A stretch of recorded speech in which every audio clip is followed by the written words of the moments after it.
Grab your gear. It's time to run into life with the woman who's running all over the world, Caren Ware. Who'd you run into today? Well, I have some special guests, but I got to explain to you why I have these special guests, because I have a huge race this weekend. It is May. So in May, it's Cinco De Miles, and we've got our bling, and we've got our hats. Oh, I didn't put my hat on. You didn't put your hat on. Oh, wait. I'm supposed to start with my hat on, but, you can't see that if you're just listening. But anyway, I have my sombrero. And what do you call this silly race? Not a silly race, but you have a silly name for it. It's Cinco De Miles, not Cinco De Miles. And it's really clever. Based around that. If you listen to my past podcasts, I raised my own 2 children and 5 inner city boys and 1 girl, so 8 of us. And they were from inner city LA. They're from Belmont High School. And they were newcomers, and they were predominantly from Mexico, a few from South Central America. And so we're going to just celebrate cultures like no tomorrow. We got mariachis. We got a live dancing horse. But this is a running and walking event. What was everybody dressed up in, mariachi clothing and mariachi music? Are they going to dance? Are they going to work out? Or are they just going to run here? All of the above, just because we want to have, if you think about it, sports kind of transcends age, gender, cultures. Yeah. And just, if you're not doing anything this Saturday, Bolsa, Chica, State Beach, Lot 25, we are going to have a lot of fun. I've been to it. It is a party. And so why do you have fitness people here today? Yeah, so I have fitness people here today because we're going to merge in all these cultures. I named the first race Cinco de Mayo, just making fun of my poor Spanish and learning Spanish. And we had reactions saying, what do you know about the Spanish culture? Your blonde hair. And they had no idea that I had, raised and helped these kids get off to college, and they're all college graduates. But we're going to have all kinds of hair. In fact, Travis was teasing. He goes, I'm going to be the no hair. And we're going to have all different kinds of cultures. We started late because he was fussing with his hair. Yeah. I need a sombrero. Exactly. It was me. And I just have a special heart for these people. And they just bought and opened up a gym in Bolsa, Chica, Huntington Beach, just down the street from where we do all our races. And they're going to be the personalities that jump on the stage and do the warm-up for Cinco de Miles. So I thought, you guys need to know who they are and their stories. So I'm going to start with Travis. Take us from here. Apparently, it's an amazing story here. Yeah, too. And what did we name? What did we title this podcast? I typed in from felon to fitness, so I'm wondering where this thing goes here. Whoa. So take it from here. It's about to get real, and it's going to get real with that race, too. So get ready to shake, senoritas, because when we lead that warm-up, it's going to be a blast. It's going to be a blast. Yeah, I been in love with fitness since I was a young child. Let's identify the two of you here first. Oh, sure. Absolutely. Let's talk about it. This is my wife and business partner and boss, Cyndy Barnes. And she's a Cyndy with 2 Y's. So I'm a Caren with a C.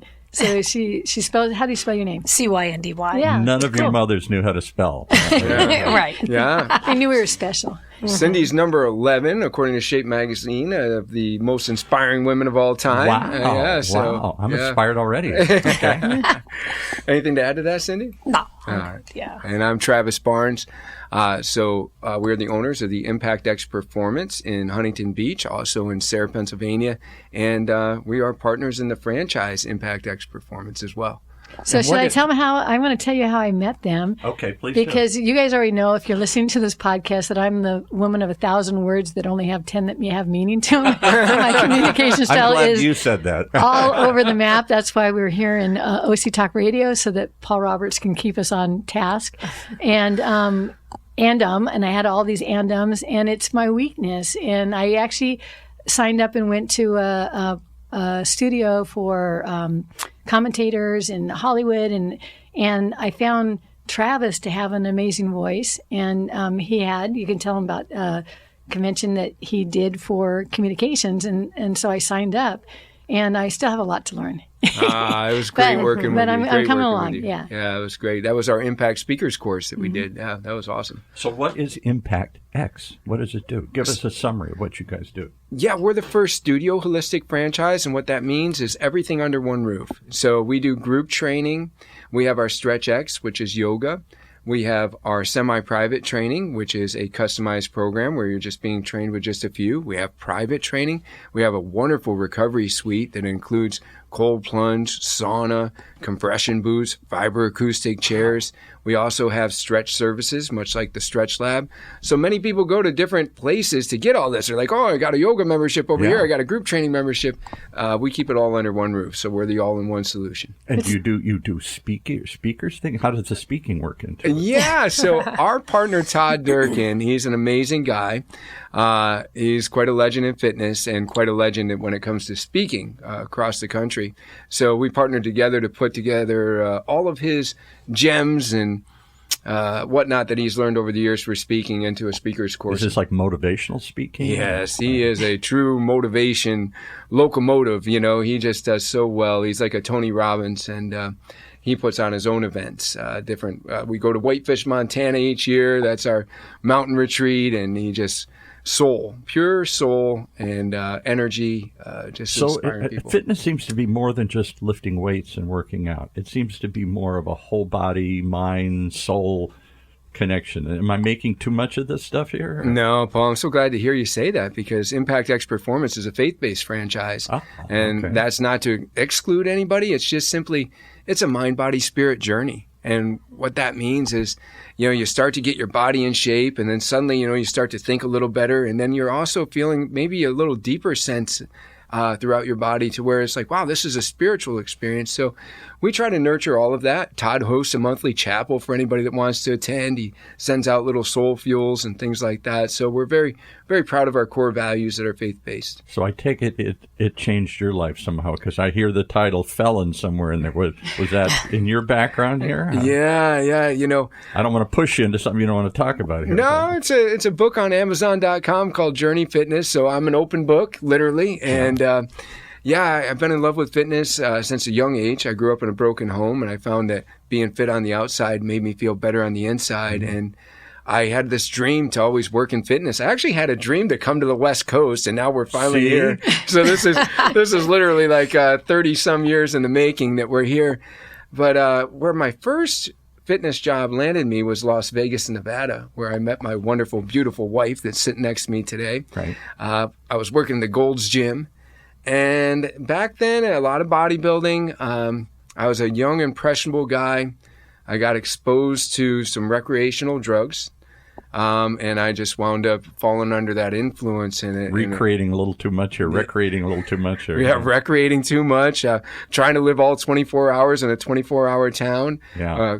I obviously had moments of clarity because I married my wife along the way, but I also had those not-so-sober moments, and it actually wound up being a thing where I drove into the middle of a federal investigation, giving someone a ride, and it cost me 10 years of my life. I was actually incarcerated for 10 years. Oh, my God. Just according to the quantity of these pills that we had in the trunk. And you drove into this accidentally. Yeah, and, I don't want to minimize. I did a lot of things wrong in my addiction, That is actually what I went to prison for. But, I mean, drug addiction, it leads you down some crazy paths where, you're literally selling your soul for your addiction and doing a lot of things that you shouldn't be doing. But in that particular day, those pills traveled in my dominion and control. They call that constructive possession for about 20 minutes, and that 20 minutes cost me 10 years. Wow. So Cyndy, talk about that. You hung in there, apparently. I know. That's like a story in itself. Let's go. I would have said That's adios. why they put her in the top 11. I would have put my sombrero on like Caren and said adios. Yeah. Saint Cyndy, Todd calls her. Go ahead, Cyndy. Yep. So, I mean, he, we both clearly had an addiction at the time, and he went to prison for 10 years, and so I visited for 10 years, for an entire decade. It started out every Friday and every Sunday was our visits. Didn't people say, your family, your friends say, hey, just drop it, move on? Oh, everybody. Everybody, including me. Everybody. Including you. Everybody. Yeah. I was originally sentenced to 188 months, and there's no parole in the federal system. So for those that don't count months that fast, it was 15 years, 8 months. Mm-hmm. And so when Cyndy came for one of those initial visits and I had some time to process, I remember saying to her, I said, you're a young woman, and I'm going to be here a long time. Yeah.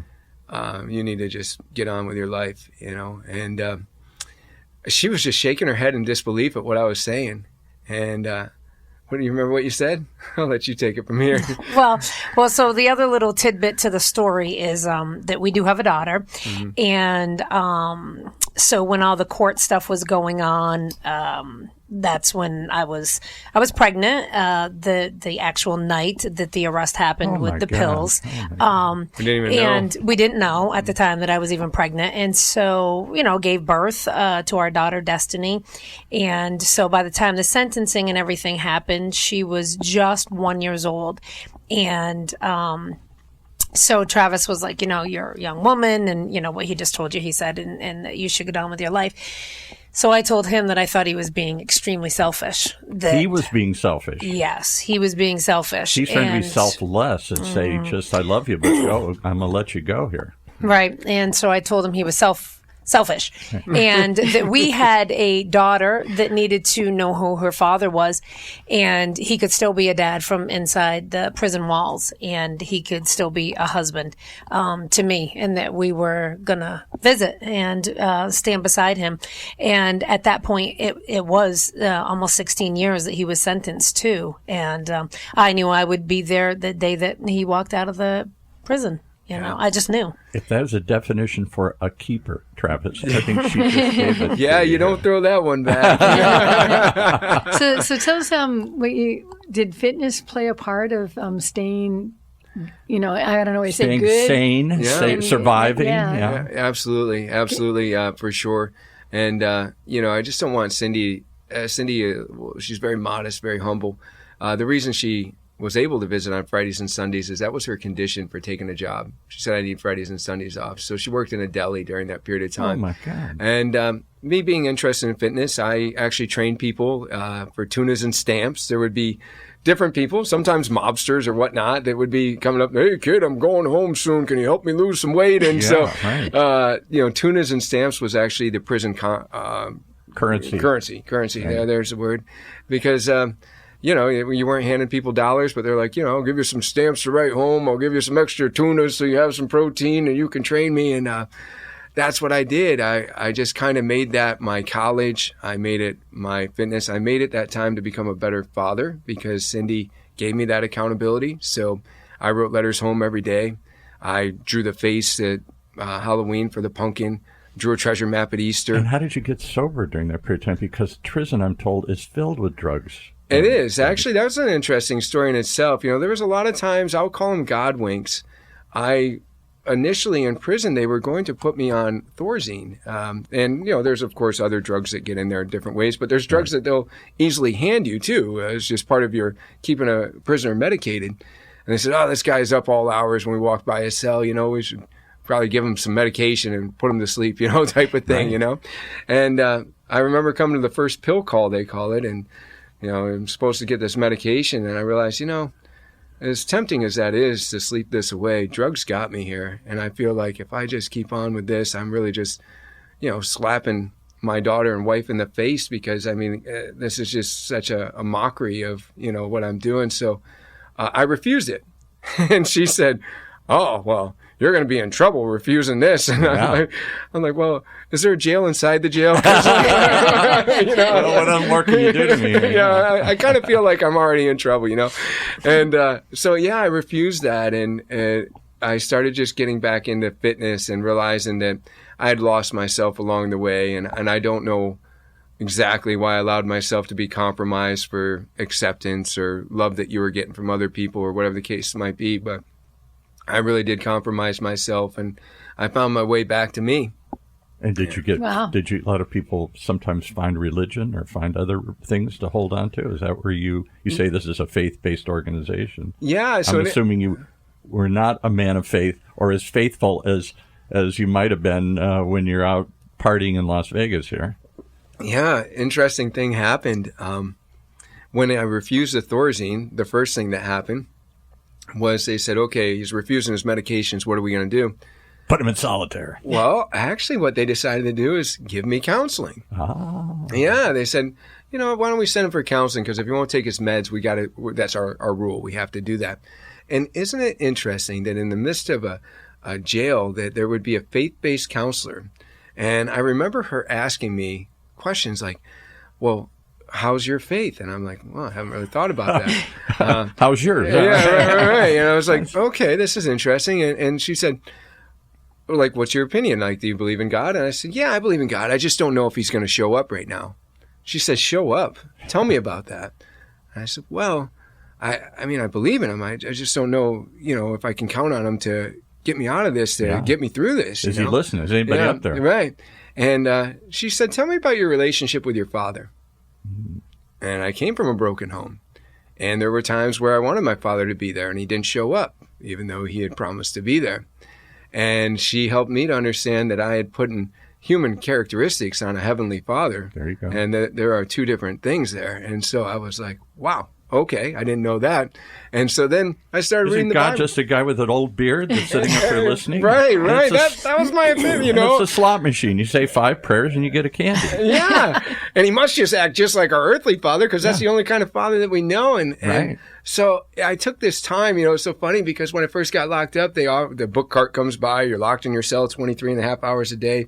And they're like, we got the Bible or Louis L'Amour. Which one do you want? So, Cowboy stories or Bible stories? Yeah, so I'm like, I'll take Louis L'Amour, and God probably is laughing because I finally got you alone where I can talk to you and you're not even choosing the Bible, And, right. But then, after meeting with that lady, I started reading the Bible. And I read stories like Jonah caught up in the belly of a whale. I said, I can relate to that, and then just different things. Joseph. Being sold out by his brothers and had to be incarcerated for 13 years because sometimes you need to be humbled before you can be exalted. Sometimes you need to stop all that selfish living. And so there were a lot of things that really helped with my faith. And I would say the spark of it was refusing that medication and getting that with making a refusal. Counselor, yeah. Being a renegade here. Yeah. Crazy, huh? So you didn't last 16 years, though? It came out early? Yeah, this is another time that there was a God wink. So we had spent all of our money on private attorneys, and I was shipped off, and we spent 2 years waiting on an appeal. And when we finally got the appeal, there was no money to continue to pay for a private attorney, so I was going to have a court-appointed one.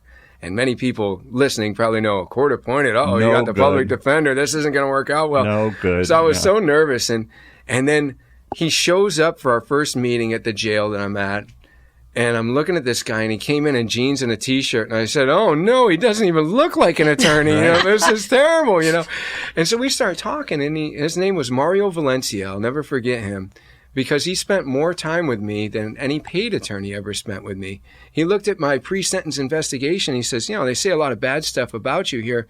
Is there anything good to say? I said, I'd like to think so. I'd like to think there's He says, I'm going to have this thing rewritten. And then when we went into court for my new hearing, for my appeal hearing, it turned out, like this judge that was once just glaring at me and just seemed so angry, he was smiling that time.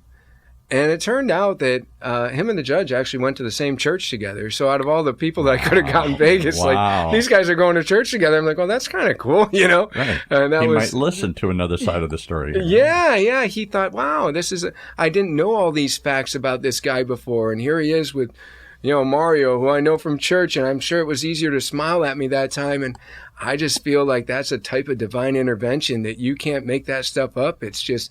I'm like, wow, is God going to show up for me? Yeah, he sure did. He sent somebody that said, I got you covered. He wasn't like your father that day. He was a different kind of father that day. All right, so how long did you serve? So I wound up getting 188 months reduced to 120. And so I got out in about 8.5 years. Yeah, 8.5 years is how long it wound up being. Because no parole, but you do 85% of your time. So, wow. Yeah. And then so how did all that lead into the Impact X franchise here? Interesting thing happened. When I was in Las Vegas, Nevada, Lee Haney was in the gym. And if you don't know who Lee Haney is, Arnold Schwarzenegger won the Mr. Olympia 7 times. Lee Haney won it 8. So I was really impressed to see him. And I was like, I got to go up and get his autograph. So he gives me this autograph. And he wrote some other name on there. And then he had I thought it was like his sets and reps. Well, he wrote Matthew on there. And he wrote 5:14 to 16. The chapter and verse from the Bible. Right, yeah, I had to look that up. And so here that was way back when I was trying to make my way to California. interesting thing happened, years later, I come home from prison.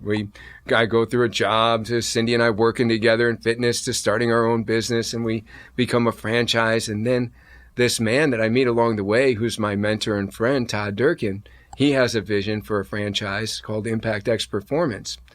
And what he wants us to wear on our sleeves is Matthew 5:14-16, because he wants it to be about being the light. And I'm like, I think this has been a plan for me for 30 years now. So, yeah. You were probably driving by billboards and stuff that said this. You didn't even see it. I'm like that Bruce Almighty. Just give me a sign. And God's like, I'm putting them everywhere, I'm putting them everywhere and you're not looking. Yeah, right. And so that was, it's a short story as to how we came to be, but so many times along the way, we've had these God winks, just knowing that we're truly living our passion and purpose. Like, for example, when I came home from prison and Cyndy and I were working together, and we lost our jobs because the owner of the company had a different vision.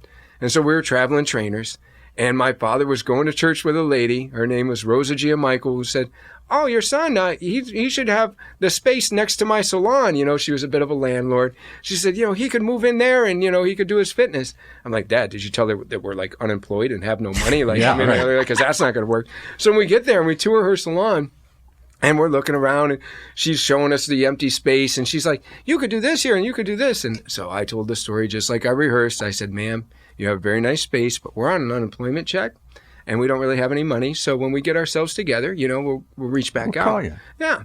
She says, I don't care about any of that. All I know is God told me that you're supposed to be here. What? What? I'm like, what?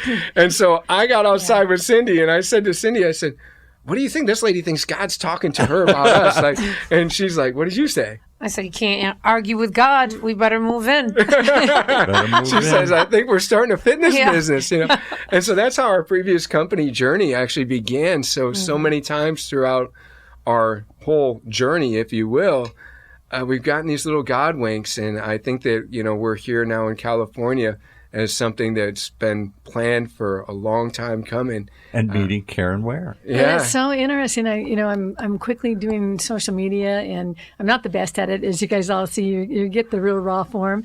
And I saw a post that they had bought this gym, and I knew that it was faith-based, and I thought, this is awesome. I just felt the same thing, that this guy is from, and I flew to the East Coast, and I went to the convention in Whitefish, Montana, just to rub elbows and get see, that's Caren. charged. I mean, who just sees a social media post says, I got to be in Whitefish, Montana. Let's just go. And she did this a while. Somebody said about Guatemala and some group that was helping kids, and did you got to come? She's like, okay, how about Tuesday? How about Tuesday? That's awesome. So I'm so very excited to let you guys all know that they're here in California. And that they are doing this amazing gym. It is amazing. You walk in and what shocks me there. about Caren is she doesn't talk about this a lot, but she comes from a position of faith here too. And her whole run, I thought you're just, okay, so you're a promoter. You put on fun events, people come, they get bling, they have a good time, they come to the next one. Okay, I get it. You're a good promoter. And she says, but I'm trying to get people to understand I'm doing this for a passion and purpose too. I got a belief, a calling. I want to get people healthier. I want them to get them through life's challenges like I got through my many challenges. And maybe not overtly find God, but I want them to find something, some deeper passion and purpose here, and to help others and to create a community. And that's what started this podcast, because I said, I don't think that's coming across. You're just putting on the event this Sunday. Well, and then there's another one next Sunday, a month later. I have a regular shirt on, but at the races, my shirt says, I am Caren Ware, because people think it's just a company name. And I go, no, we're people, and there's a person and there's a heart behind everything that, that we all do. And sports transcends politics, it transcends cultures, it transcends age and body types. It brings people together. It brings you to a higher self. I can be a better self. I can be a better person. I can overcome my heart attacks or my addictions or whatever. My mother just get out and start working and I think I shared that my mom was actually an orphan that was born to a teenage mother. And she had a one-night stand on an Indian reservation, hitchhiking to California at a young age when no one did. And And so she was a half-breed, and she had all these marks against her, but two ladies opened the back gate of the little house that was all these orphans were in. Which was like a church or something. Yeah, it was a Baptist church, and let them come into the church. And they led my mom to the Lord and gave her a heart that was amazing. And she named me Caren with the C, with the word Caren, my name, because that's Indian background is that you need to have a name that you want your kids to aspire to. And she wanted me to be a caring person. Oh, so here we are just talking about how it's fun. Caren brings the bling, and there's a lot of people who just come because they get the medals, and it's silly, and they dance, and it's a fun run as well as a serious run. You get both serious runners, but a lot of fun runners, kids, families, people who wouldn't normally come out to runs here. Well, we're excited about Cinco de Miles. I hope to take a mic and just kind of put it in front of people and say, because we're all from somewhere. We're all from, some potentially bad background, good background. We're all from, different cultures or from here or there. And because of the 5 inner city Mexican boys and the girl, I got a call from the principal who said, hey, I want to know what you're doing with these boys. Yeah, right. And I'm like, what? Because I had befriended them and had them come to the races, and they were getting on the metro. Process, right? And they were, and I'm like, deadpan quiet. He goes, oh, no, I didn't mean it that way. He goes, what are you doing with these boys? In my school, we have El Salvadorians and Ecuadorians, and we have different cultures in different places in Mexico. They all war with each other. They don't get along, and they segregate my high school campus.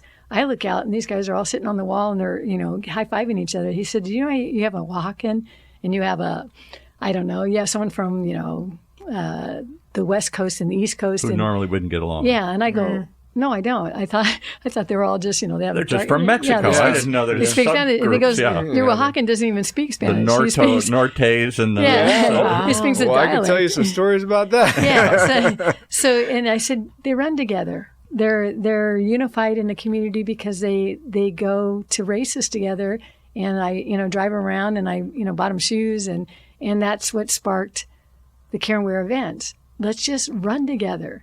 And then while I'm running together, I want you to run into people, amazing people. I want you to run into Travis and his wife and hear their story. I want you to find, fit things and experiment with it. And a lot of people, and I think you brought it up, and said that running used to be like if you committed a crime in high school, go run laps. It was a punishment. It was a punishment. Mm-hmm. And then also kids would punish each other. Oh, you're this or that. You're not a good athlete. And so we've nullified a lot of our feeling that we can be comfortable and show up in any state, any personal, challenges you're going through. And run. Yeah, you can be overweight and run. You can be old and run. You can be faint in the back of my Caren Ware events. If you look at it closely, it says we're the something for everybody, and everybody races. Yeah. Mm. What struck me as I went to her events is because I don't run. Because I'm not fat. I'm not overweight, I don't think, but I got a dad bod here. I'm not exactly sure that I want to go out and be embarrassed with all you guys here and everything. That's why I don't go to a gym. I'm embarrassed. I'm intimidated. And your first thing you should tell me she's number 12 or 11 in fitness or something. Immediately I'm like, I'm not coming to your gym. I'm not going to go hang out with you guys here because I'll feel stupid. I'll feel embarrassed. I'll feel intimidated. But I suspect it is that way at gym. It certainly is that way at her events. Everybody shows up. There's 90-year-old guys that getting over a heart attack. There's little old ladies. There's people trying to lose weight. There's little kids and families. And yes, there's a bunch of really buff, fit people timing themselves and getting ready for this is the warm-up for their next big marathon or something here. And that's exactly why I brought them on, so that you guys can look it up. I'm going to let Travis plug it so you can find it online. You give them an address for it so you can find it. How do they find more about this? Because it really is. You're going to see. Just go visit. Even if you're not from the area, go. You can take a drop-in class. You can test it out. Walk in and look at the lighthouse on the wall and feel the maybe vibe there's there. something calling you. Yeah. Maybe there's a light there. Yeah, absolutely. Our mission is to be the light, and even with the DECA events that we put on. It's a celebration of every level of fitness. We're talking about people over 70 years old. We're talking about people overweight participating in those types of events. So even our community events are like that. And when it comes to our group training or semi-private, we adapt it to everyone, even people that can't get down on the floor. often people think, I got to get fit to go there. Yeah. No, this is where you get fit, and this is where you get fit for life so that you can start living longer and living better. We like to say that we add years to people's life and life to people's years. That's just so important. And so, we're right there in Huntington Beach. We're at 16470 Bolsa, Chica. Right there in Huntington Beach. If you want to give us a call, please give us a call. It's 657-845-4005. And people can get a little sample of this because you do what? Before the run, you're going to give people a chance to warm up. Yeah, we're going to warm them up. We're going to warm them up and they really fire have them up. Great personality. So I had a hard time finding it online. So what's your website? Yeah, Impact X, IMPACTX, HuntingtonBeach.com. And there's more. This is a franchise that runs around the country here. Yeah, so if you went to ImpactXPerformance.com, you'd find locations in New Hampshire. There's another one right out here in California, in San Diego, just opened up. Our partner Todd Durkin, Indiana, Pennsylvania, New York. So there are those locations. So it's growing, this idea of being more than a gym, but to be a point of light and to point you in the right way here. We like to say we're building lighthouses instead of opening up franchises. There you go. There you go. And then where else can you go? And he's saying something that's really true. As busy as we all are, yoga's there, working out is there, classes are there, recovery's there. Do you do nutrition? Do you do other things like that? We do. In fact, we feel that nutrition is 80% of people's results. So from the time that you start with us, you get an exact plan to reach your goals by an exact date, and that includes nutrition. And we have you download a free nutrition app, so then that way you can show us when you come to the scale and you want to track your results. Because, hey, if we have a goal for weight loss, we better check in and see how we're doing. It's kind of like being on a road trip. You got to turn on the GPS to make sure you're still going the right way. Right. And when they do come to the scale, quite often they'll want to share their journal and just get some advice to say, hey, how can I do even better? And so we're there to support the nutritional aspect as well as everything else, the recovery aspect, just the mind, body, spirit. It's a complete holistic gym. A holistic gym, never heard of it. Well, Caren, I got a new description. You got a holistic race. There you go. It's a whole group of people and a whole mind, body, spirit experience. Something it's for fun. Everybody. It's silly. People dance. There's music. And along the way, they get better. And they get fit. And they wear silly hats. Yeah, we got to have a couple of those hats to put on. Yeah. Let's go. How do you do that with it? How do you do this thing? Oh, you got more hats. Oh, my hey, God. We're going to end the show with May 2nd, which is this Saturday, Bolsa Chica, lot 25. Oh, your guys look good in those hats. Whoa, this is my first sombrero. It's not his first rodeo. And by the way, 20% off. Code sombrero is 20% off, but I spelled it wrong. And they said, what is that word? Gringo. And but I spelled it both ways. So if you spell it wrong, it still will give you 20% off. But sombrero, 20% off. We'll see you there Saturday, May 2nd. Okay. Awesome. All right. Well, we're going to leave it there. Thanks for joining us, guys. What an amazing tale. And the story is just beginning. Come out this weekend to Caren Ware's latest event, Cinco De Miles. De Miles, what a clever name. Cinco De Miles at Huntington Beach's Bolsa Chica State Beach. Thanks for joining us.